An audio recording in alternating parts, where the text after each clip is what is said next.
ஆன்லைனில் ரொம்ப நாளாகவே இந்த கவுண்டர் டாப் ஆர்கனைசர் பார்த்துக்கிட்டே இருக்கேன். அது எல்லாம் 2 லேயரில் இருக்கனால எப்படி இதை எடுக்க ஈஸியாக இருக்குமான்னே தெரியலை. ஆனால் என்கிட்ட இருக்கிறதே கம்ஃபர்டபுளாக இருக்க மாதிரி எனக்கு ஓப்பனாக வச்சிருக்குது. அப்புறம் என்கிட்ட தோசைக்கல் துடைக்கிறது வந்து ரொம்ப கேவலமான நிலைமையில் இருந்துச்சு. என்றைக்கோ 10 ரூபா கடையில் வாங்கின இந்த செப்பு ஜாமா விளாட் ஜாமான்லாம் இருக்கும்ல, இந்த இதை என்றைக்கோ வாங்கி வச்சுருந்தேன். அது ஹஸ்பண்டை கொடுத்து எனக்கு துணி சுற்றிட்டாங்கன்னா நீட்டாக சுற்றி கொடுத்துட்டாங்க.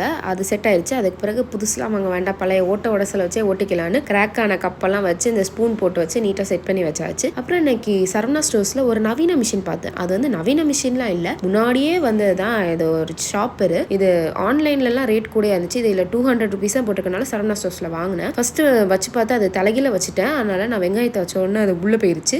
அதுக்கப்புறம் தான் பார்த்தா நான் மாற்றி வச்சுட்டு அதை மேலே வச்சு ப்ரெஸ் பண்ணால் நல்ல குட்டி குட்டியாக கட் பண்ணி கொடுத்துருந்துச்சு. பெருசாக வேணால் அந்த பெரிய கட்டரை யூஸ் பண்ணி பெருசாக கட் பண்ணிக்கலாம். நான் ஃபர்ஸ்ட் சின்ன பீஸாக தான் வெங்காயத்தை கட் பண்ணி வச்சேன். அதுக்கப்புறம் பெரிய பீஸாக வச்சு சாப் பண்ணிட்டு, ஒரே பிரச்சனை என்னென்னா ஒரு பீஸ் கட் பண்ணுறதுக்குள்ள மொத்த உயிரே வாங்கிரும். இது என்னோட வேலையை ஈஸியாக்கும்னு நினச்சி வாங்கினேன். மொத்தத்தில் இது உதவாது, உபத்திரமாக தான் இருக்கும். மொத்தத்தில் எனக்கு 200 ரூபா லாஸ்.